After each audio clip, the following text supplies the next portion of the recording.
Are you an adventurer looking to take your hunt to the next level? Then you're in the right place. Welcome to East Meets West Hunt with your host, Beau Martonik. Hey everyone, welcome back to another episode of the East Meets West Hunt podcast presented by onX. The onX Hunt app is the premium GPS hunting app which turns your phone from just a regular old smartphone into a mobile GPS unit, which you can use online or offline. And that's one of the features I want to talk about today in this intro. So currently, as you're listening to this, if you're listening to it live, I am in Alaska hunting caribou, and there is absolutely zero cell service there. So I have to pre-download the map areas ahead of time, and you can do that in 3 different areas. So you're able to download different qualities, which also correlates into essentially different size areas. So a lower quality, you can get up to 100 square miles, and you can get it all the way down to a 5 square mile area that's really detailed, and be able to keep that right on your phone, use it with or without cell service. So it's a really incredible feature. And, I'll be north of the Arctic Circle, way up there, out of any sort of cell phone signal, and still be able to use my phone as a GPS. So pretty cool. If you want to check out the onX Hunt app, you can head over to onxmaps.com and use the coupon code EMW. That'll save yourself 20% off of the app. The University of Elk Hunting, so Corey Jacobson and Elk 101 have put together the most fully comprehensive elk hunting learning course available. So 17 different modules from the very beginning planning stages to getting in shape for your hunt, your gear, and what's probably most pertinent to this time of year is the elk hunting knowledge, common mistakes elk hunters make, scouting elk, how to actually find elk when you're in these areas. All of this stuff is extremely important to lead up towards the end modules that teach you how to basically cut up the animal. And, it's not your typical gut method like you do with whitetails, or like some people do with whitetails. You have to use or you should use the gutless method if you're on a backpack hunt, things like that. You're able to see step by step in video and in diagrams how to do this. And you could take that into the field with you on the University of Elk Hunting app.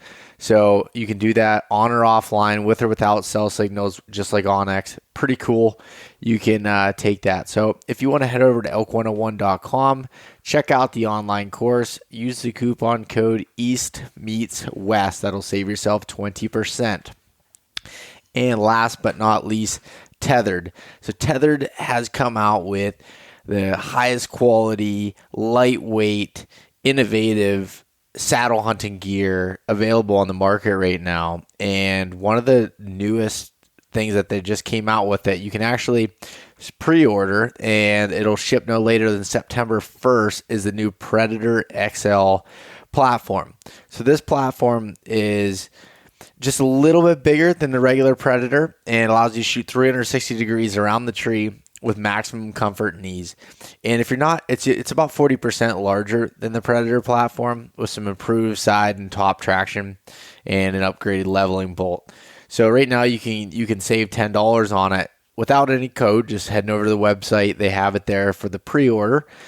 Check that out. And also, if you just want to learn about saddle hunting and everything, behind it, and try to see if it is something that interests you, tetherednation.com really has a ton of information there, as well as their lightweight products that are available. So go check that out. All right. So as I kind of mentioned here at the beginning, I am currently in Alaska. If you're listening to this live at the end of August, I am dropped off in the middle of the tundra. Hopefully have a caribou down by now. Yeah, I said that last year on the Elk Hunting podcast, and it worked out. So I'm just gonna act like it's gonna do the same this time. But I'm just pumped to be up here. So I'm recording this, ahead of time, obviously, and I got a pretty cool episode coming up here. But first, I did want to say I forgot to mention last week on the podcast that I came out with a new YouTube video, starting to do some more YouTube stuff. So definitely head over and subscribe there. It's just the page is just my name, Beau Martonik. Tried changing it to East Meets West, but apparently when you already have something started, it goes under your Google name, and I couldn't get that changed. Nonetheless, I have that everything over there, as well as the new video, which is a how to make mock scrapes during the summertime, and kind of showing why I do it. And then also I climb into the tree in my saddle, show the setup, explain it via how I scouted it on Onyx, a whole bunch of stuff there. Just a short 6-minute video, but got a whole bunch more stuff to come out for mountain bucks. Gonna have some stuff coming out on the caribou hunt, after this is done. A ton more YouTube content being added, some video stuff. So I really can't wait to see, how this turns out. So yeah, that's what's going on there. Otherwise, orders are not shipping while I'm gone, except if you look at the product description on most of the shirts, and I think it's only the shirts right now. In the phone cases, I have them directly shipped from the supplier. So those will ship even now that I'm gone hunting. But otherwise, just please be patient, and I will get your orders out as soon as I get back. So thank you, and I really hope you enjoy this episode with Josh Kirchner. And man, him and I really got into talking about, becoming outdoor writers, and, and then his journey with getting into backpack hunting, and a little bit about my own. It's a really cool podcast, and I get a lot of questions about people wanting to know how I got into writing and how they can do so. Well, this is the podcast for that. So definitely get some feedback, and I hope that everyone enjoys this and has a good week. All right, we're live, and tonight I have on the line a buddy of mine from all the way on the other side of the country, Josh Kirchner. How's it going, man? What's going on, man? I'm doing good. Just sitting here. It's a balmy 114 degrees out right now in Arizona. Oh man, I am not jealous of that. No, yeah. So I guess if I want to tell the truth, I'm cowering in the air conditioning right now in my house. That's not cowering. That's surviving. I guess. Yeah, you're probably right. That's funny, man. I'm glad to have you on the podcast here. You and I have chatted back and forth through the old IG platform for quite a while now, and been wanting to get to talk to you a little bit. And we had a good 30-minute conversation before we started recording here that we probably should have just recorded, but yeah. It happens. Yeah, no, I'm stoked to chat, man. I appreciate you having me on. Yeah. So besides staying out of the heat, I want to hear a little bit, about yourself, Josh, to kind of get it going here, so people that haven't heard of you before or anything can get kind of a background on you, where you come from and how you got into hunting, and then we'll kind of go from there. Yeah, sure. So, my name is Josh Kirchner. I live down here in Arizona, and for the first 8 years of my life, I lived in New York. Completely different world from out west. The whole time I lived over there, though, my dad, he always had these hunting magazines and stuff, Western hunting magazines, and I would just get lost in those things when I was a kid. Just this stuff that I'd never seen before, big mule deer and black bears and everything. He introduced me to fishing at a really young age. So I was already kind of like into like that type of stuff. And then when I was 8 or 9, we moved to Arizona and just put us right out here in the West, so now all of a sudden, like my dad was telling me, yeah, we're going to deer hunt. We're going to put in for mule deer and go bass fishing and stuff, which you could like do this stuff in New York, but we just didn't. It's just because it's different. Like there's just I feel like it's a lot easier for somebody to get into that stuff in the West than it is in the East Coast. There's just so much public land and a ton of opportunities. So I went on my first deer hunt when I was the first year we were here, 8 or 9 years old. I remember being scared. It's the first time I ever slept outside. Herd of elk came through the camp. That was crazy when we were sleeping. And then every year after that, it was annual deer camp. Like I looked forward to that every single year. But for me, that's kind of as far as hunting ever went. Like I never really thought too much past that. Like once, our October deer hunt was over, hunting was done, and then I got older and mid 20s or so. And I was like, man, I just like really want to learn how to do this stuff like and do it more. And the more that I looked into opportunities that my state had, the more I saw, wow, I can do this way more than just October. I can hunt black bears, I can hunt turkeys, then obviously you have elk and coos deer and mule deer. I can do all these different things. And then, so I really dove into that stuff, and no sooner than later, I was, just hunting black bears and becoming obsessed with that. And now I'm sitting here talking to you. So yeah, no, it was just like I feel like there's always a lot more opportunity out there than people think to hunt. It's just really, diving into the regs and seeing what's available. There's a lot of hunts that fly under the radar, and Arizona is no exception to that. I just had to look. So yeah, and then after that, I realized that, wow, this is hard. Hunting is hard. There's no getting around that. And I decided that I kind of wanted to document that, to possibly, like maybe inspire some other people that were also really just getting into it.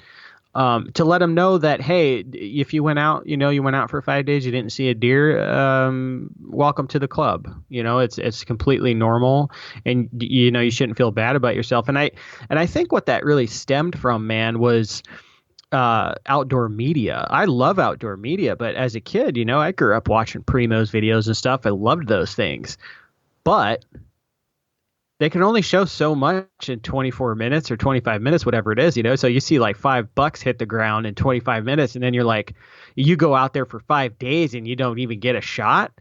You want to talk about feeling less than zero. Yeah. Okay. So, it just kind of instilled like this false sense of hope within me, and it kind of made me feel like I didn't know what I was doing. But the more that I did it, I was like, well, this is just kind of how this is, And then that's how I started my blog, Dialed In Hunter, which is how I started writing. Okay, so you just started a blog and you hadn't written or anything before? Nope. Yeah, I was just bored one summer. And I'm like, you know what? I've been thinking about doing this for a bit, and I had a buddy that had a blog of his own, and it kind of inspired me to do the same thing. And I'm like, I just want to write all this down. And goodness gracious, I mean, I probably was writing to nobody for years. But for me, it was a way for me to kind of like work out. It was kind of like an online journal for me, like a diary for me to like work out my own stuff in my head, and kind of express how I was feeling about certain things. So, yeah, that's really cool. What year did you start the blog? Oh man, the exact year, I think it was like 2015, maybe. It might have been 14. Okay. Yeah, like that. Yeah, so it's been a good, 5-6 years now that you've been writing for that. And so to kind of step back a little bit, so are you doing writing full time, or what does that kind of look like for you? So like right now, I'm like, I would say I'm semi full time. Like I take time off during certain portions of the year to write. But then aside from that, I was born into a roofing business. So my dad owns a roofing company. That's what I've done, for 15 years, is sweated my butt off and roofed in the cactus country down here.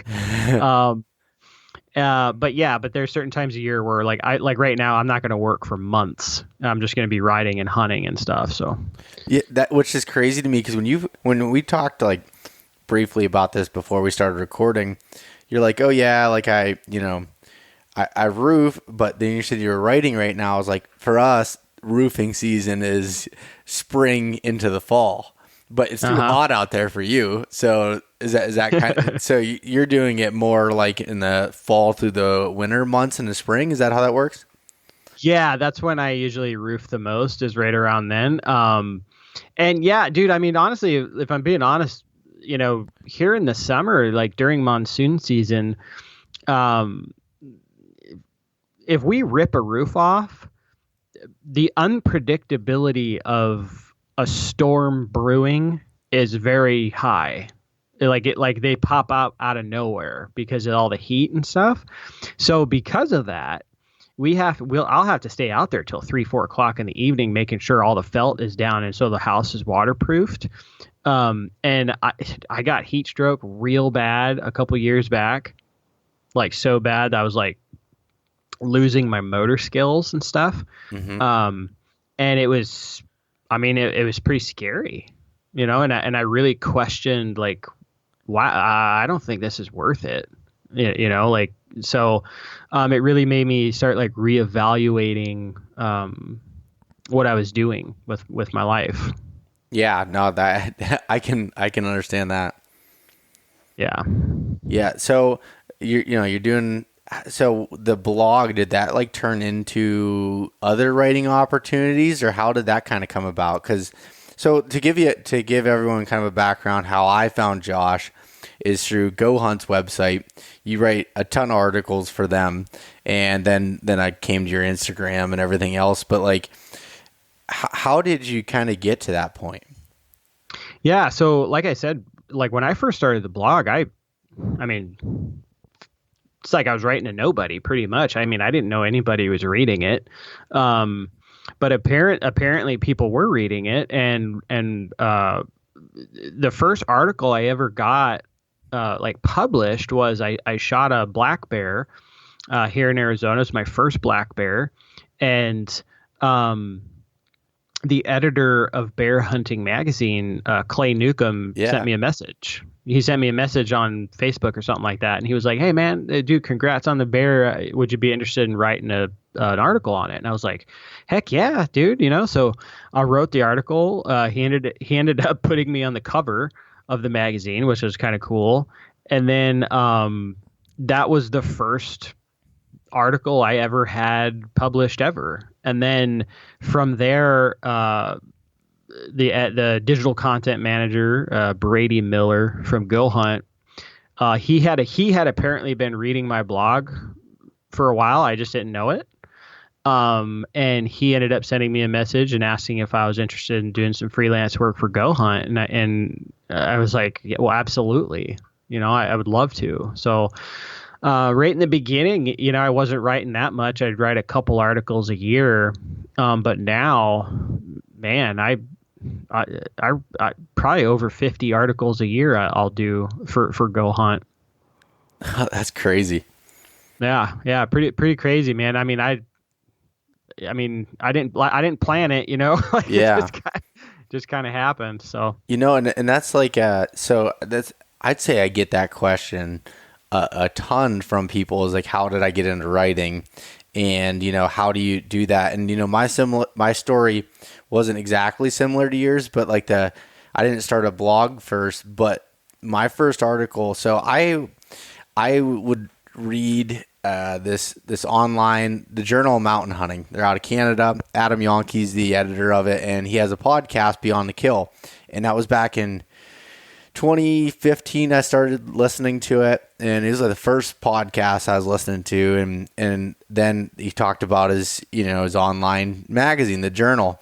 So I started reading that all the time. I wanted to get into mountain hunting, and I was planning my first elk hunt in 2016, and I was just reading all about it, getting in shape and doing those things. And I went on that elk hunt, and I had never written before other than like in high school and college, and And I just wrote, while I was in the field, I wrote notes in my phone of things I saw and things that happened, the way I felt and experiences. And I wrote a story on it, and I titled it East Meets West. And just talked about that whole 7-day hunt where I was not successful, where I kind of learned that I was not nearly as tough as I thought I was. And, all those things. And then Adam had this thing called subscriber stories. One article a month he would run on the website from subscribers. And so I just entered that story in. Within, I don't know, 2 months or so of sending that in, he just reached out to me by email and said, "Hey, your story got picked for a subscriber story." And, they ran that, and I shared it on Facebook. And at the time I was in Instagram, at the time I was like documenting all my stuff, like through photos. I love taking photos and sharing that stuff, but I didn't have like a big following or anything like that. I just like sharing the photos and I had a lot of questions from people being like, they wanted to learn to hunt out west and do that stuff. And long story short, Adam was like, "Hey, that article did really well. Do you want to write some more from an Eastern perspective?" And I just started writing for him I don't know if I was doing it every month or every 2 months. I can't remember, but something like that. And then it just started opening up more opportunities.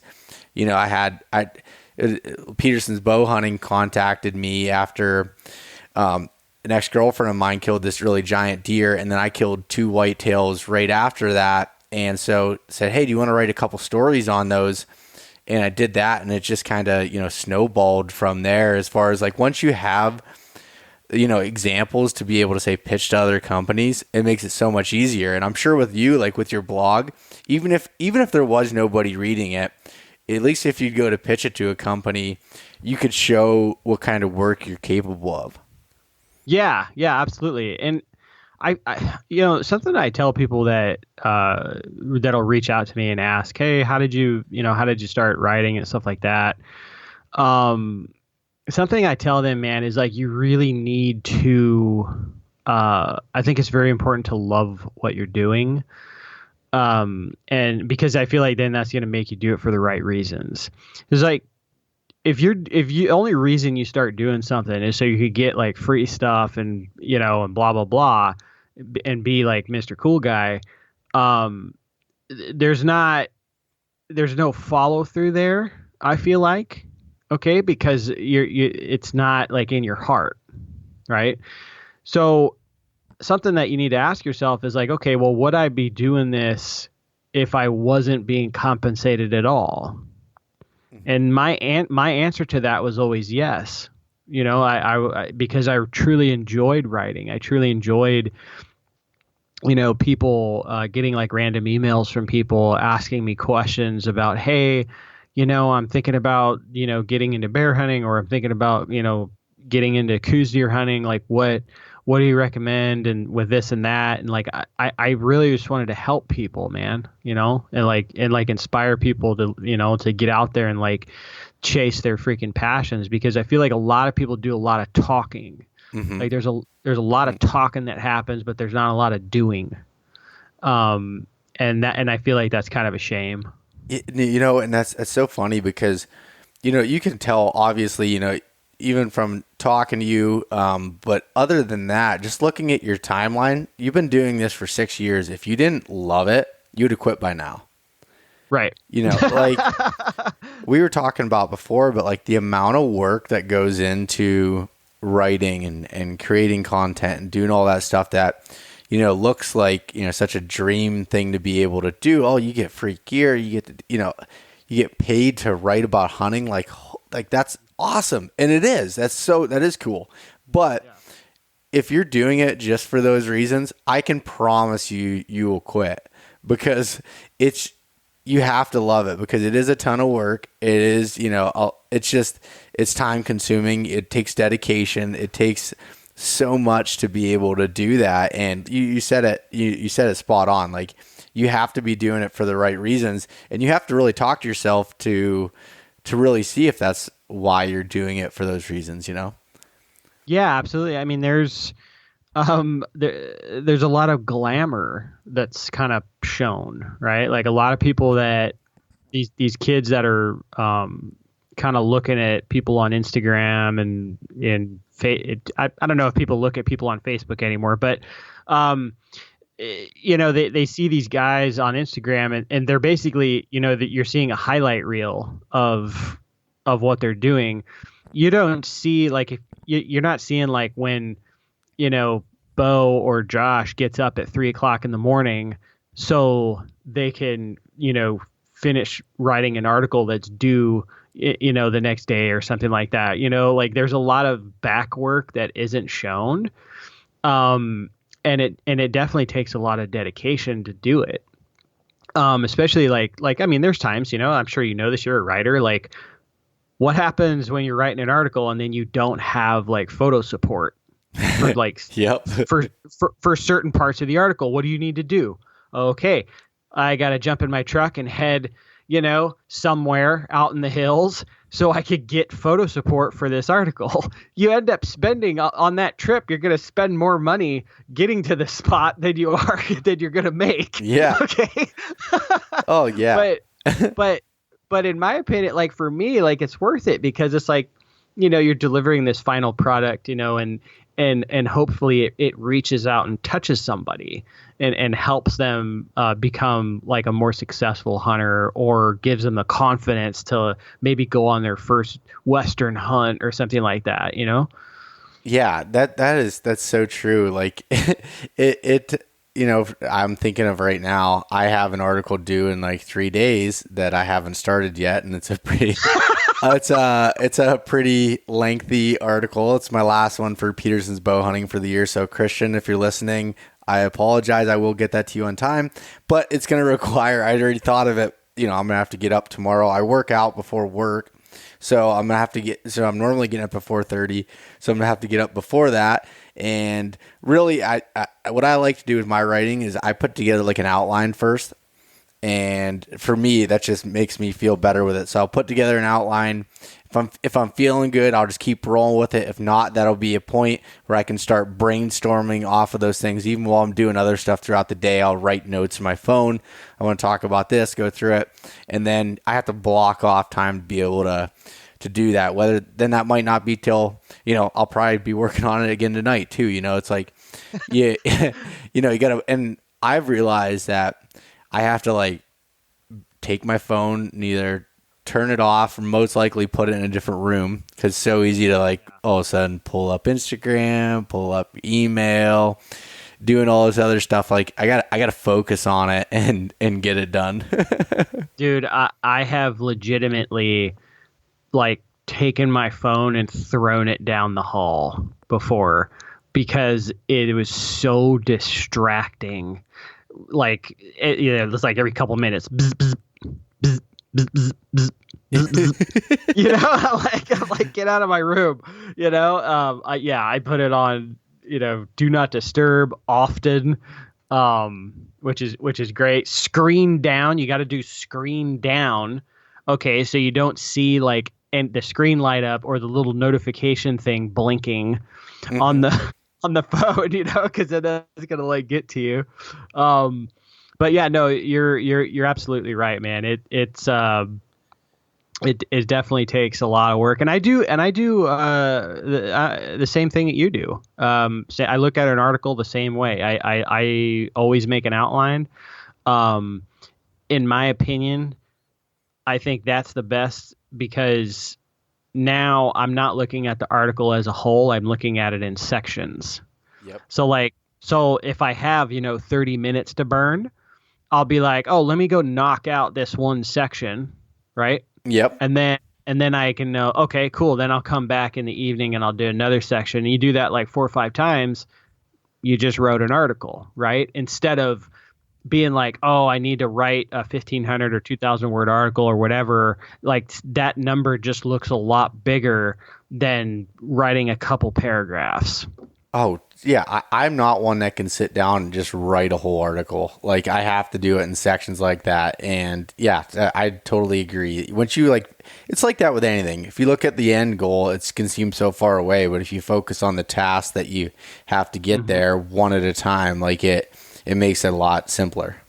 Yeah, it's a process, you know, and it's like once you figure out your process, I think it's a lot easier for you, you know, as a creator, or like you said, it doesn't matter what you're doing. We could be talking about hunting, okay? Like once you figure out your process, it's a lot easier to trust that process because you have faith in it, right? So like with hunting, it's like, okay, I know that if I go to this spot over here and I do this for days on end, and the food looks like this and the weather is like this, then there's a pretty good chance that I'm going to get an opportunity, right? Yep. And that right there is what will like keep the drive going, right? It's like that, like that's what keeps you, seeing it through. Yep, I totally agree.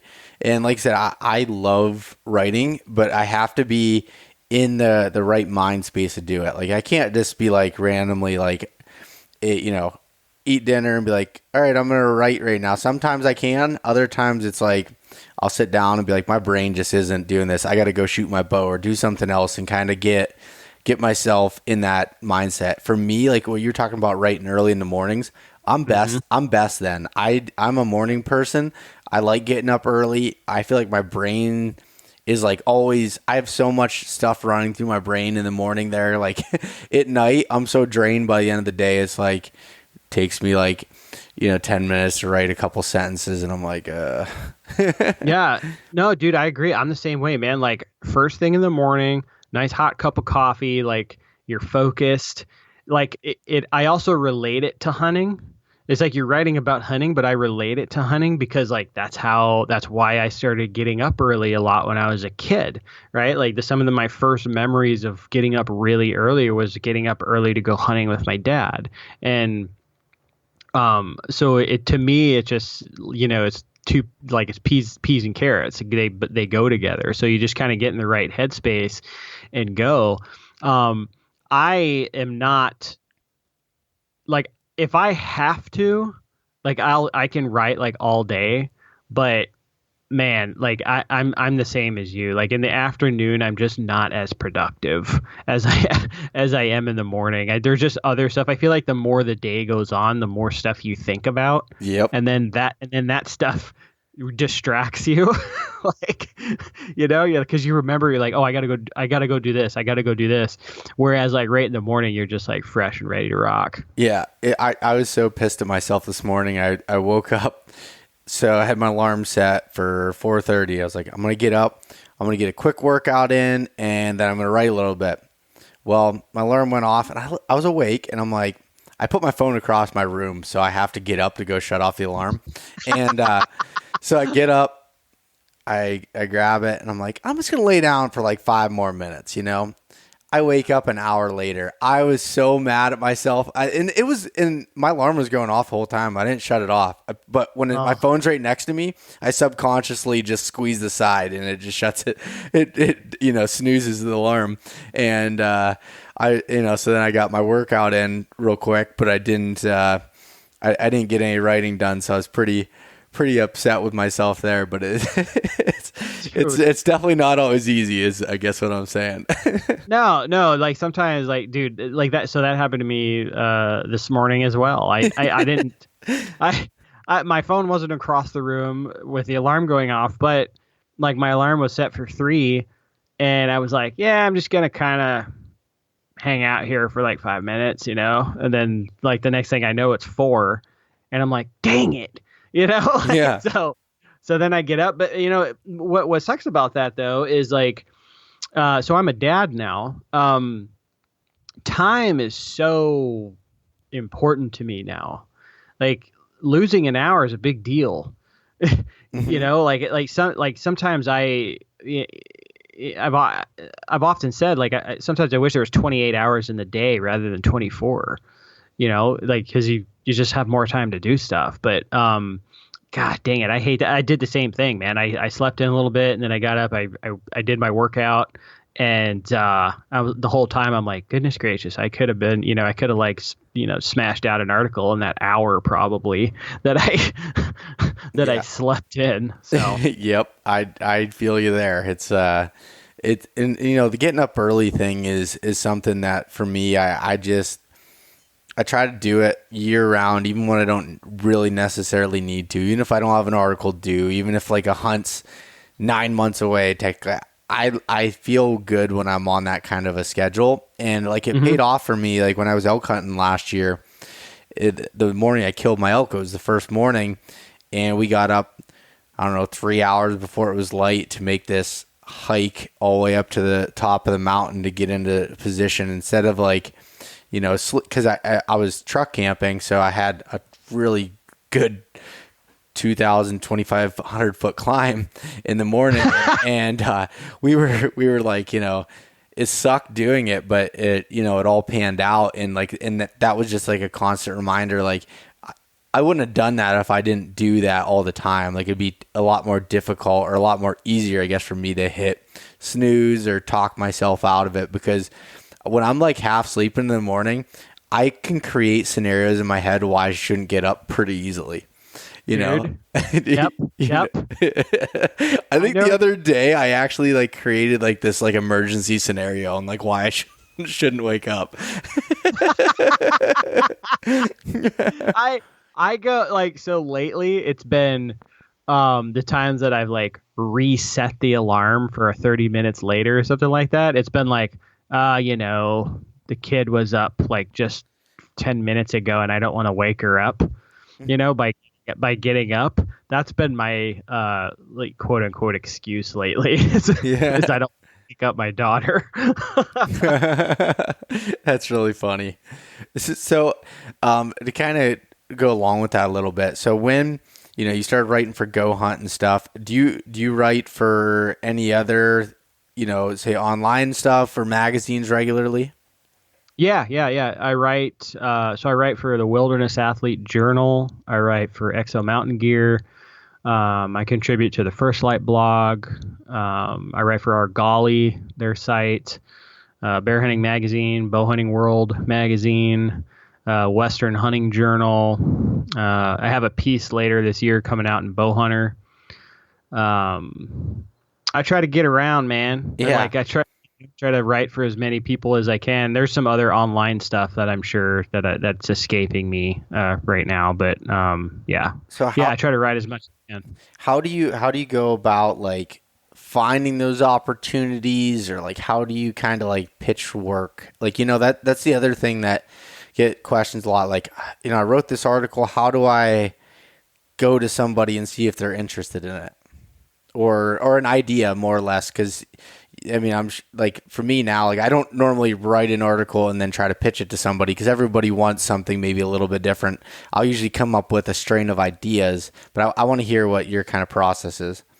Yeah, so in my opinion, the best people to write for are going to be, this isn't always the case, but it's going to be friends. It's going to be, I'm fortunate that because of Dialed In Hunter, like I've acquired a lot of friends within the outdoor industry. So it's easy for me to like reach out to X company and say, hey man, what do you think about this?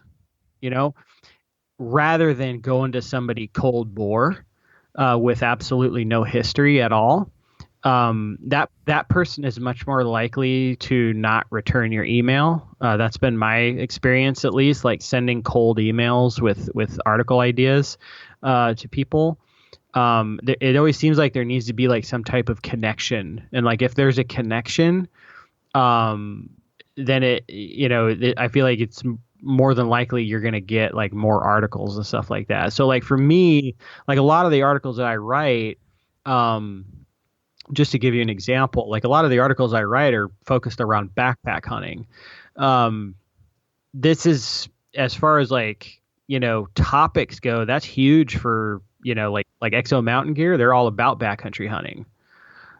Same thing with our Golly. They're all about backcountry hunting. So I think like something you were saying earlier, like I'll come up with ideas that kind of maybe reflect that brand a little more, you know, and then, send them a list of queries, 4 or 5 article topics, with a short description of what I'm going to write about, the key points I'm going to cover and stuff like that. And then you just kind of go from there. And I think you need to have some thick skin, because sometimes your ideas aren't good. Yeah. And they're going to say, yeah, like most people, they're going to be nice, and they're going to be like, yeah, let's hold off on that one. Yeah. that means that more than likely, just move on. That's not, come up with something else. Yeah. Flush that down the toilet. You're done. Yeah. So, but the whole article, being a writer and stuff like that, it's like we were talking about this in the beginning of our conversation before we were on the podcast. Like, it's a never ending thing. Like, you are, like, me at least, my brain always is like churning. I'm always like, okay, what's the next article topic? What's the next topic I can write about? Like, and I'm always like jotting stuff down in my phone. Oh, that would be cool. And it might have been inspired by something that happened to me on a hunt. It might be something that, maybe like a story that somebody else was telling me about their hunt. Anything, like, and that can gleam, shine light on an idea. And I think one of the most valuable things about the whole writing thing is, for people is your perspective. And what I mean, like, let me be clear, your perspective. Okay. Like, most things have been covered. Like, most things have been written about, there's a laundry list of articles out there that are going to tell you how to bugle in a bull elk. Okay. But you haven't said that, though. Like it hasn't been said with your perspective. So I think that's where the value is. Like, because I've heard some people say, oh, well, what if you run out of article topics? You're never gonna run out of article topics. Yes. There's always something to write about. It just matters how much are you willing to, like, put into that thought process, and sometimes it takes thinking out of the box, So and that's such a good point too, because and I used to worry about the beginning. I'm like, I'm not say an expert on this topic or anything like that. I'm like, nobody is. No one's an expert. This is my perspective on it. And with anything with writing, take anything you read with a grain of salt and understand this is this person's perspective. This isn't the Bible. This isn't written. That this is up to this person, how their view on it and their experiences and how they do it. And, I've learned there's a style of writing that I don't really enjoy doing. And I did a little bit of it and I kind of got away from it. Was, okay, so there's one online blog I was writing for, and they'd give me article topics, and some of it would be me having to kind of interview other people. And putting that into an article, and I just didn't get enjoyment out of that. Like, because all I was doing was taking someone else's words and putting it into writing. And for me, and it's not saying that I know any more than anybody or anything, but I like talking about, what's going on in my head, which might be as crazy as it might seem, but like, I just like my own perspective on things or my experiences and explaining that. And I feel like someone can relate to that more, even if it's like 2 people that somehow pull something out of there, like, oh, I think the same way, or this confirmed my thoughts on this or whatever, that makes it fulfilling enough for me. Yeah. I think what you're saying about, when you interview people, and that's let's be honest, that's a different type of writing skill, like being able to convey somebody else's perspective, it is quite difficult. Like, with you, like, when you're passionate about something, it's a lot easier to put that down because, well, I mean, you're like, exactly how you feel about things, which I think is going to resonate with people a lot easier because they're going to see that, they're going to see like the heart in what you do. Whereas one of them, the interviewing thing, like you were saying, I'll just use that as an example, cause you were just talking about it. See, it might seem quite robotic. Yes, that's the way it feels like to me. And I'm sure there's other people that like that. And I'm not, dismissing that at all. It's just that comes down to learning what you want to do out of it and what fulfills you. Cause like you said, if you don't love it, you're not going to do it, for a long time. And if that was the only type of writing I was doing, wouldn't do it. Like I just wouldn't be writing anymore. I don't know. That's just my kind of, thought on it. Well, yeah, I think writing, two things, I think writing is a muscle.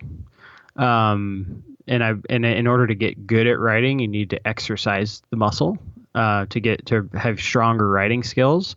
But I also think writing is an incredible outlet, and if you're not expressing yourself through your art, because in my opinion, writing is an art, the fulfillment isn't going to be there. You're not going the decompression isn't going to happen, because you're going to feel like you're doing homework. Yes. I mean, I loved my Mrs. Moore.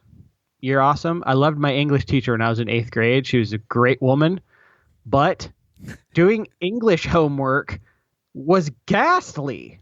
Yeah. I hated doing that stuff, but it's because I wasn't passionate about, To Kill a Mockingbird or something. Yeah. You know what I mean? Like that's like, but like you take something that you are passionate about, and it's just so much easier to just bleed onto the screen, and just like put your feelings out there. Yeah. I didn't get excited about writing articles in college, or research papers or anything like that, but like doing it, for things I love and hunting and adding my own perspective in it. And there's always, I'm not saying like everything that is all my ideas that come out in my articles, I'm referring to other things I've listened to or read or, heard from other people too. But like, just again, that's still my perspective on it. And it is your outlet. Like for me, I feel like I always have a bunch of things in my head to say. So whether, instead of me boring someone on the phone talking about it, I'll put it out there. And if you want to read it, you can read it. If not, then you can scroll on. Yeah. And you can't, and it's your outlet. And that's so true to me. And then it's there always to remember it. When I write, like say a story article about a hunt or something, I love being able to go back and read it. I'll remember things by reading it that I might have slipped my memory otherwise. Yeah, no, I agree 100%. I think when, we are so fortunate to be published in the print magazines, I think it's so cool to be able to look back on, because it's this thing that you can hold. Yep. Like online, I love writing online articles. They're fantastic, but it's not materialistic really. Like you can't like hold the pictures in your hand and stuff. Yep. So for like, I keep bringing up my daughter, but like, when she gets older, it's like, look what daddy used to do when he was younger. This is dad. And I think that's really freaking awesome, man. Yeah, I totally agree with that. And that's super cool. And, and furthermore, you kind of taken the next step, and I'd say any writer's dream, and you've written a book. Yeah. So how did that come about? I really don't know. I just woke up one day. No. As a writer, like, you're putting a lot of content out there and stuff like that. So I said I write a lot about backpack hunting. Through the years, people ask a lot of questions. They see like you're writing these, how to pick a sleeping bag and all these like articles like having to do with backpack hunting and stuff. And I kept getting a lot of questions, and I was like, you know what? I think I just kind of like want to like write all this down and like make like one like central like a one-stop shop for the beginner backpack hunter, because when I started out, the information was out there, okay, but like in my opinion, it wasn't like in a condensed form. Like it was, you had to go searching for it. Yeah. Which, for somebody that didn't know anything, and like I remember like when I started, before I even started backpack hunting, I said like I'm never gonna backpack hunt because I just didn't know about it. Like it sounded so absolutely ridiculous to me, like why somebody would put themselves through carrying all this crap up onto the mountain, and then not to mention like, oh, what if you get something down on the ground, now you got to carry all that stuff back. It sounded like a stress test to me. But I just didn't know. I didn't know what it was about. It was my ignorance on the whole thing. So I was like, I think I'm gonna start tapping away at this thing. And originally it was an online course. That was my idea. I was gonna like make an online course for backpack hunting. And the more that I went through the process, I decided to knock out all the writing first. The more that I went through it, it just didn't seem like that to me. It seemed more like a book. And so that's the direction that I went with it. I thought it made a lot of sense, like all the writing I was doing made make a lot of sense for me to come out with a book. And I really, I mean, selfishly, I guess I really like the idea of that, like what an accomplishment. I'm so proud of it, dude. I worked on that thing for a year and a half, something like that, without really talking about it at all. Yeah. Like what a secret, so to see it all like come to life has been really rewarding for me. And really what it is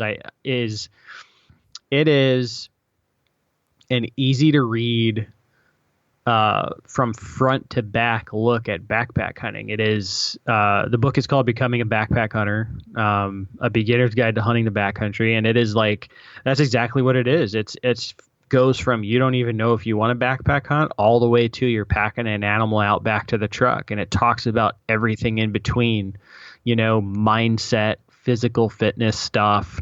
The gear section alone is huge in there. And, I talk about a lot of my own experiences in there to, resonate with people. Talk about fear, stuff like that.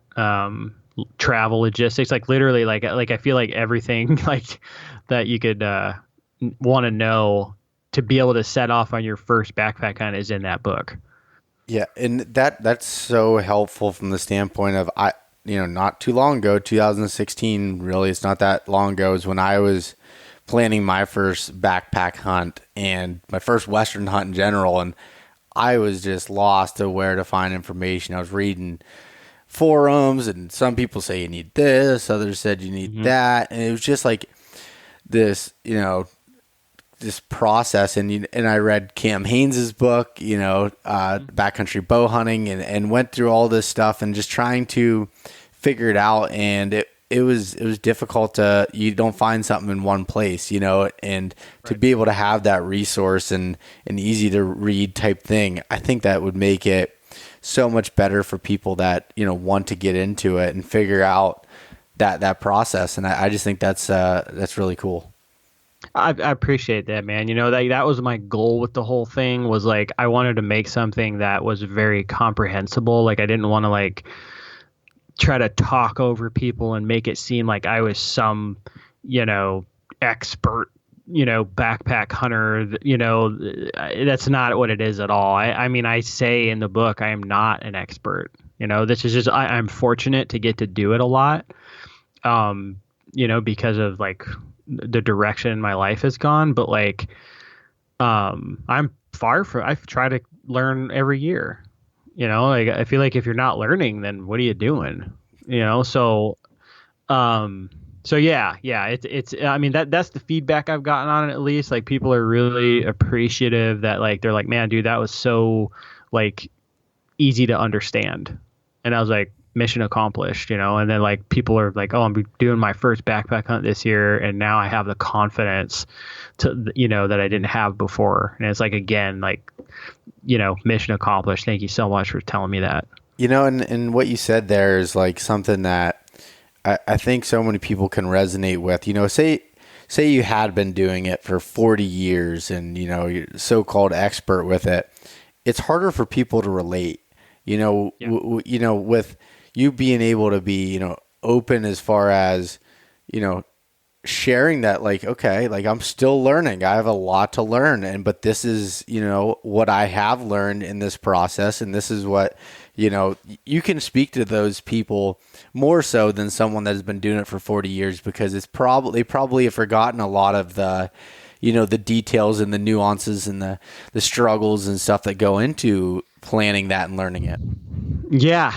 That was something else that I was really excited about, that I think is quite unique to the book, is I know all the stupid questions that well, quote unquote stupid questions that like beginners are going to ask, because I like, it's fresh in my mind. I haven't been doing this for 30 years, so it's, I think you're right, is like the more you do something, the more experience you get, the more, sometimes the more complacent you get with it. And what was once, a question is now just a way of doing things for you. It's not like there isn't a question about it, and it's like, well, this is like, how do you do this? And you're like, I do it like this. Okay, but why?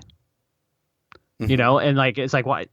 Actually, I don't know why. This is just why I do this, like, so, being able to, have that type of perspective from it, I think that's probably what helps it translate so well to beginners. Yeah. And I think like, anyone listening to this that like say would want to get into writing or doing anything can learn a lot from, that statement. Like you don't really need to know everything. Like when I was trying to start this podcast, I'm like, why would anybody want to listen to me talk about Western hunting when I know just about nothing about it? But I, took it from the side. I'm like, I'm going to be as honest as I can. And if I don't know something, I'm going to say it because I probably don't know it. And I'm going to, and I think people just can relate to that so much more. And yeah, I just, to me, I think that's a very valuable tool. And the more that I learn from writing myself and, just creating content in general, and then just in hunting, like you just learn so much every time and, share those mistakes and those things that you had, because that's where you learn. Yeah, no, it is. I think there is a lot of value in being transparent. I feel like it's a lot more relatable to people. You're not, you don't seem like some, like, I don't know, like celebrity. Mm-hmm. You know what I'm saying? Like you're just like, no, man, I'm just like a normal dude. You're not unreachable. Like you're almost like, it's not unrelatable in that sort of mean. Right. And I think by doing that, you're also inspiring people to not only, maybe go on their first Western hunt or first backpack hunt or whatever. Maybe you inspire them to start their own, filming type of company or something like that, like, because you don't what you said, like you don't have to be an expert. I think there's value in all walks of hunting. Whether you're talking about beginners or experts or people in between, like everybody has their own experience, and I think there's something to be learned from all of those people. Yeah, I totally agree on that. And I've learned that through just interviewing people on the podcast. I've had people that are, new to a certain style hunting. And then I've had people that have been doing it forever, and there's always something to learn from that. It's just, it's pulling that information out and, and then creating your own experiences from it that hopefully you can share with others. And that doesn't have to be through creating content, but like even just talking to people or anything along those lines. Yeah, absolutely, man. I Yeah. agree. So yeah, like I said, I think that's super cool. And the fact that, it seems like you must really love backpack hunting. And I kind of want to hear, your thoughts on why that's like has resonated with you so much and you have fallen in love with backpack hunting, because anybody that's done it knows it's not always fun, and it's one of those things that's probably not for everybody. No, it isn't. It's and that's fine. It's there's definitely a lot easier ways to hunt than backpack hunting. Um, I always go back to what really did it for me. The first backpack hunt I ever went on was it was a Coues deer hunt down here in Arizona in the high desert. My brother and I backpacked into this area right off the road. Like there wasn't a trail or anything. We just hiked cross country to get into this basin. And man, dude, like on the hike in, like the whole hike in, I'm thinking to myself, one, how can I make my pack a lot lighter? That was one thing that was that was going through my head. But the other thing, there were so many other things that were going through my head, like really nerves. Like what am I doing right now? Like why? What I mean? Like, am I crazy? Yeah.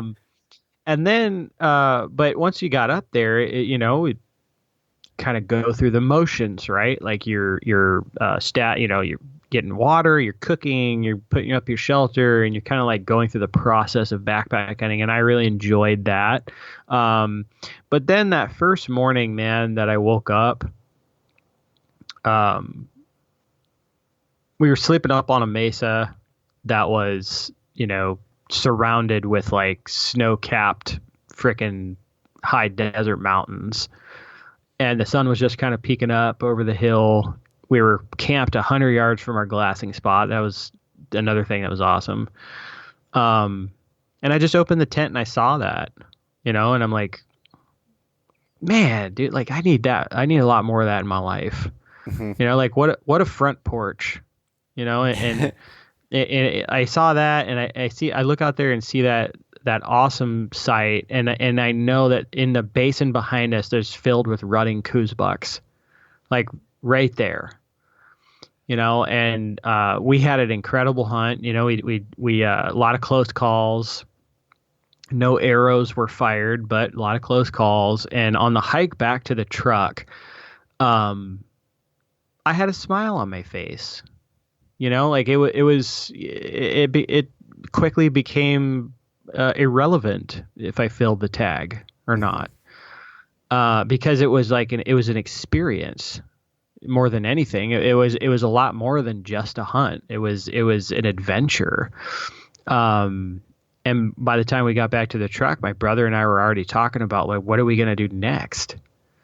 Like when's the next backpack hunt? When are we gonna? And it just kind of snowballed after that, and I just kept wanting to do it. And I remember, years ago, I was like, I just want to backpack hunt as much as I can. I don't care if I'm going for one night or 9 nights. Like I just want to be out there as much as I can. And the experiences that I've gotten from that have been experiences that'll live with me forever. I'm sure I'll tell my daughter about these backpack hunts, when she gets older and stuff. And my brother and I'm sure some of these hunts we'll talk about for years over a campfire. 'Cause it's just like, I love, and dude, like, don't get me wrong. Like, I don't want people to think like I'm dissing on truck camping. I love setting up a posh truck camp, hanging out, you know what I mean? Cooking real food. I'm into it. All right. But there is something to be said about pushing yourself, and, immersing yourself in like the backcountry experience, like in loading up a backpack, heading into country that maybe you've never even been in, and yet you're like, yeah, I'm going to go live back there for 8 days. Yeah. That's wild. That's wild, dude. Yeah. For sure. So, I think, that's I can't get enough of it. I don't know what else to say. Yeah, you know? no, Like, that's you explained that really well. And I remember the first time when I was going on my first hunt, and I pulled up the trailhead and we loaded our packs up, and from the trailhead you could see this big peak up to the left, and we were getting ready to go in. It was just like anticipation was so high, and like I would always remember that moment and those first steps, like going in, and then the hunt itself and everything about it. It just brings you back to like the simplest things, like, learning to find water and when you're going to cook your food, and just sleeping. Everything about it is just like takes away all of the busyness you have in your life, and you're focused on the primal, it might not have been the best word of it describing it, but the primal ways of living, and just simplifying that. And it's such an amazing experience. Yeah, it also, I think it's incredibly therapeutic. Like just being in the mountains and hunting is therapeutic, but like on a backpack hunt, the lives we live at home, man, they're just so quick. There's so much stuff always happening. It's like, I got to be here at 3:00, and then at 4:00 I got to do this, and then I got to get this done, and then I got to be at home in time for dinner, and I got to cook dinner, and there's just like all these things that are in our lives, and when we get out there, it takes a little bit to slow down. It takes a couple days. But then once you actually do that, you slow down with more of the pace of the mountains. It's almost like, I've said this before, but you can almost hear yourself think better, rather than just a bunch of, all the stuff that you had to shake off from the city, if that makes sense. Yeah, definitely. That totally makes sense. Yeah. So, yeah, man, it's some of the best ideas I've come up with have been out there. Like you kind of you go work out life things out there as well. Like I can't tell you how many times I've gone on a backpack hunt, and then I've come back with maybe a newer perspective on something that I didn't have before. And you're truly coming back. I honestly think you're coming back as a better person. I say that all the time, man. That's like the biggest thing, that I feel like my first backpack hunt set the stage for me to kind of change the direction of my life. And it sounds dramatic, but it's true. Like I changed everything from it. I've talked about it on here before, but the way I go about life, because I'm always was planning backpack hunts in the future or different hunts. I just changed my discipline. I've changed the way I think about things. I don't get upset over little things anymore, because they really don't matter in the big picture. And I try to really, live my life a little bit differently, and just, like you said, you have all the time in the world to think and just kind of really think about things. Like now, I'll think about things, and all of a sudden this come up. I got to do this, and you're always just jumping around. Your brain's running 110 miles an hour, where that gives you the time to kind of chill out a little bit and really, really let things soak in, and create your own perspectives on things. Yeah, I agree. There's just so much out there that I think people put a lot of energy into complaining about.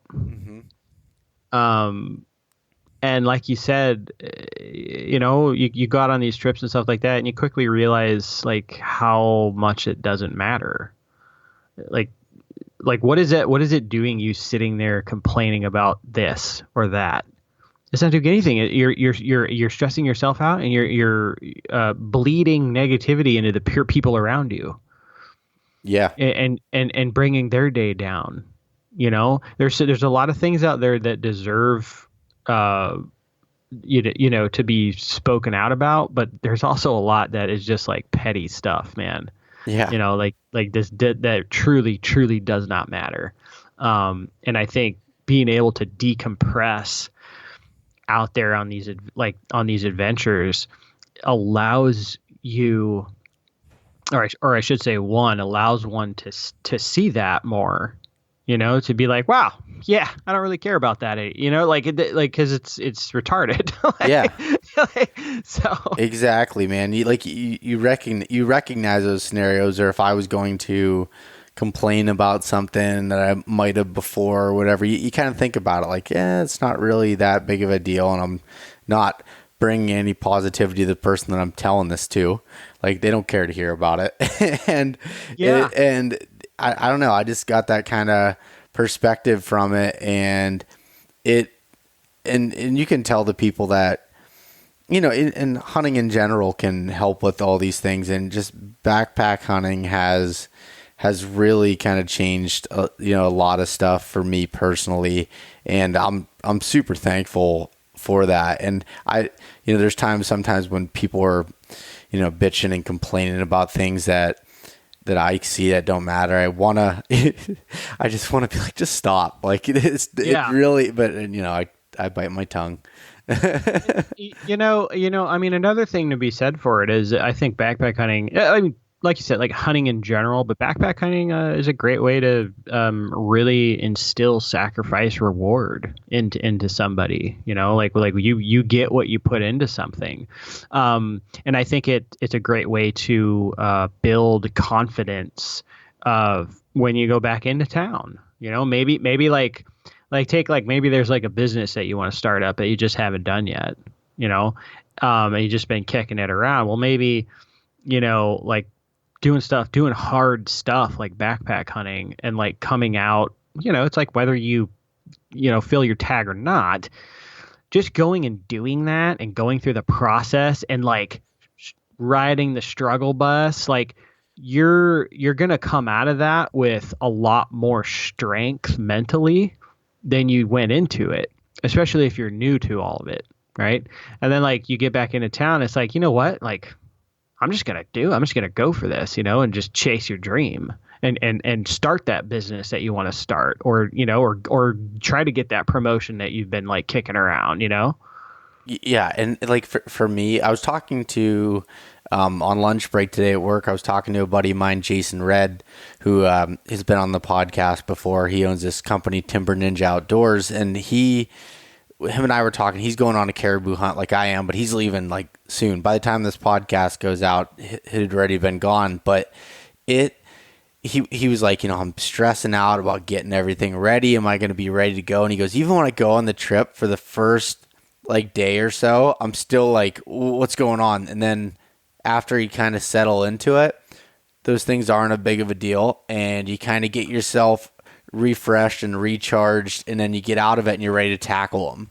And yeah, and that's the way I feel too. Like, it's sometimes one of the things I struggle with whitetail hunting here, because I do live in close to a lot of the places that I hunt, is, let's say if I go hunting after work, it's a lot more difficult for me to enjoy that as much as if I had like a week off to be able to go hunt, because it gives me the time to get my mind set.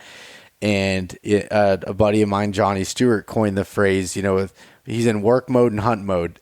And, yeah. And once you can kind of, get out of that, it helps one, it helps the other one out. And like you said, like with the business or whatever it is like that, it gives you some of that motivation to do that, because you definitely get put to the, all right, say you're looking at a ridge and you want to get to the other side of it, and it's 12,000 feet.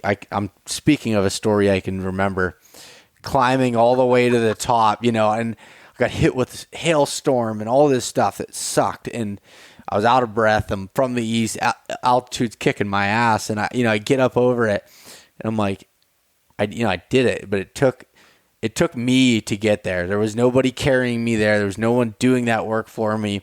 It was me doing that, and then you can apply that to other things in your own life, as far as like, all right, there's going to be struggle, but the outcome is going to be worth it. Yeah, there's a lot of, I feel like something, unfortunately, that's pretty common these days is there's a lack of follow through in a lot of stuff that people do. Like people have these great ideas and stuff, and it seems like once things get hard, they stop. Mm-hmm. And it's like, what'd you think? You were just gonna like waltz in here and start up this awesome thing, and there wasn't going to be any adversity. Like, Yeah. like no way, man. So backpack hunting is it crushes that, and it often, if I'm being honest, it crushes people back to the vehicle too. I've left early before. I'm not gonna lie. It has a way of really eating away at somebody, but then like, you get home and you're like, why did I do that? And B, I can't wait to go back out again.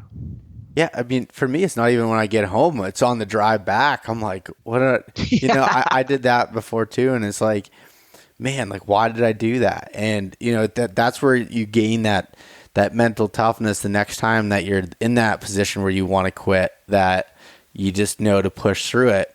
My first backpack hunt, 3 to 4 days, I think it was day 4. I was like, I want to go home. This sucks. Like, I don't want to drop 1,000-foot elevation to get water and come back up again. Like, and I haven't, I had no cell service for the last 4 days. And, that's tough to admit because everyone's like, I can do that. But when you're so used to being, connected and talking to people and stuff, it can be difficult. And, now it's not a big deal to me, but at the time that was a huge deal. And, I overcame that. And then now there's different struggles, and you just continually, it's continue a process. You're never like at the destination. It's always a process of, well, I guess just a process.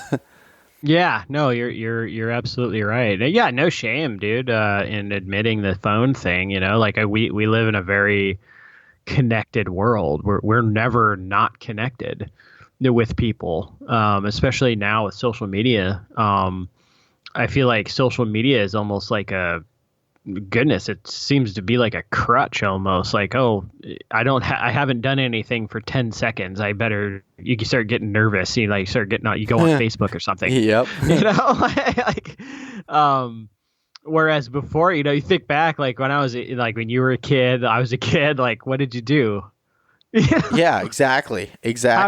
How did you survive without email and Instagram and YouTube and stuff like that? It's like, you just lived, man. Yeah. Life is a lot simpler than people, try to make it. Yeah, I totally agree with that.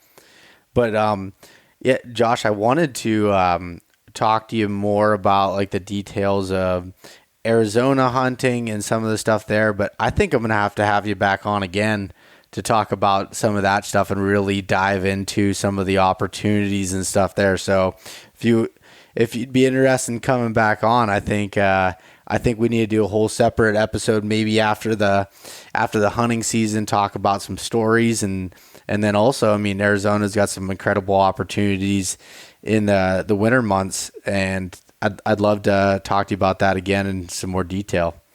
Yeah, no, anytime, dude. I'd be happy to come back on and chat about Arizona, what Arizona has to offer. It's a great state. A lot of people don't necessarily look at Arizona as an opportunity state. It's more of a trophy destination, which that is true to a degree, but it's also got some pretty cool stuff going on. Yeah, awesome. Well, Josh, I'd like to have you, list some places where people can find your book and some of the other writing you've been doing, your Instagram page. Give the listeners some of that information if you would. Yeah, sure, no problem, man.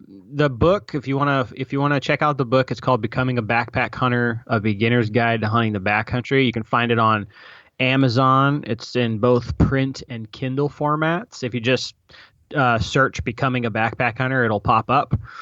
And then for anybody that wants to, connect with me, kind of see what's going on my end, I've got a website, dialedinhunter.com, and I'm on all the social platforms, Instagram, Facebook, Twitter, all that. You just search Dialed In Hunter and I'll pop up. And I try to answer all the messages that people send me. Like, I'm happy to talk to people, love talking to like-minded folks. So type away.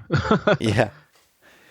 Well, cool. I really appreciate you coming on here, and I think this was a good conversation. You know, whether someone wants to get into outdoor writing or not, I think that there's a lot of things that can be taken away from this conversation. So again, thank you for taking the time out of your schedule to talk with me here. Hey, I appreciate it. Thanks for having me on, man. Thanks so much for listening to this episode of East Meets West Hunt with your host, Beau Martonik. For more great content and to stay up to date, visit eastmeetswesthunt.com, Facebook at East Meets West Outdoors, and Instagram at East Meets West Hunt. If you enjoyed today's episode, please review and subscribe, and we'll catch you next time.